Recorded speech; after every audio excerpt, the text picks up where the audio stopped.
Fool Me Twice is our third and most important book-length investigation into Obama and the progressive socialist movement.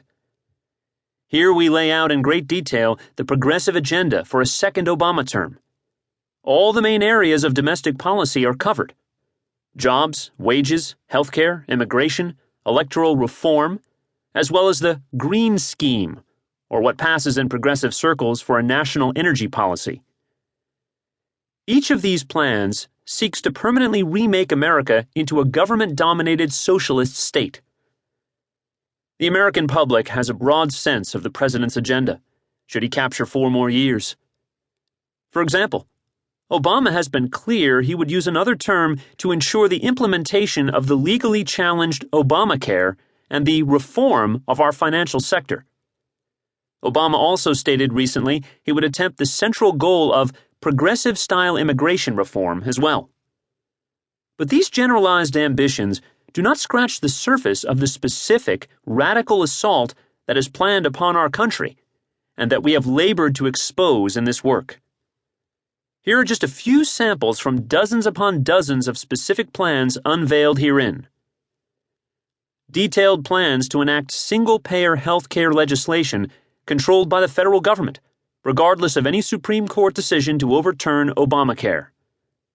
The recreation of a 21st century version of FDR's Works Progress Administration (WPA) program within the Department of Labor that would oversee a massive new bureaucracy and millions of new federal jobs. Further gutting of the U.S. military in shocking ways, while using the savings for a new green stimulus program and the founding of a federal green bank to fund so-called environmentally friendly projects. The spreading of already vastly reduced resources of the U.S. armed forces spread even thinner by using them to combat global warming, fight global poverty, remedy injustice, bolster the United Nations, and step up use of peacekeeping deployments. An expansive new amnesty program for illegal aliens linked with a reduction in the capabilities of the U.S. Border Patrol and plans to bring in untold numbers of new immigrants with the removal of caps on H-1B visas and green cards. And this is just the start. How did we uncover this radical blueprint? Surprisingly, many of the plans are lying in plain sight, but are in need of investigative energies and trained eyes. In our previous book, Red Army, Brenda and I copiously traced the origins of Obama's first-term signature policies, including Obamacare, defense initiatives, and the massive stimulus. In nearly every case, we found each plan was crafted and perfected over time by key progressive organizations and activists, usually first promoted in extensive research and policy papers. Many times, the plan at hand was only gradually introduced into legislation pushed by progressive Democrats. Progressive marketing strategists, we found, were then brought in to sell the plan to the American public, cloaking the most radical proposals in the guise of moderation, in the bland-sounding rhetoric of popular social ideals.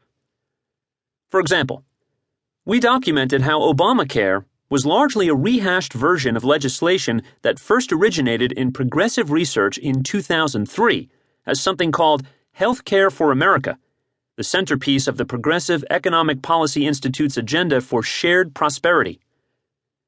Many of the major facets of the healthcare law, we showed, were attempted in earlier, less grandiose legislative efforts. We revealed how progressive marketing experts helped to sell Obamacare to the public, even providing suggestions on exactly which words supporters should use to promote the bill. We further documented how key progressive organizations served as the nerve center for formulating such White House initiatives as the stimulus, defense strategy, and education reform. This same cast of characters has been busy plotting Obama's second-term agenda in exhaustive detail. To be clear, we do not argue that every plan exposed in this book would be implemented by Obama exactly as outlined, but we have no doubt that we are presenting you with a detailed game plan that would form the basis of a second Obama term. I have been investigating Barack Obama since December 2007, when the Democratic primary was getting into full swing and the largely unknown junior senator from Illinois emerged as a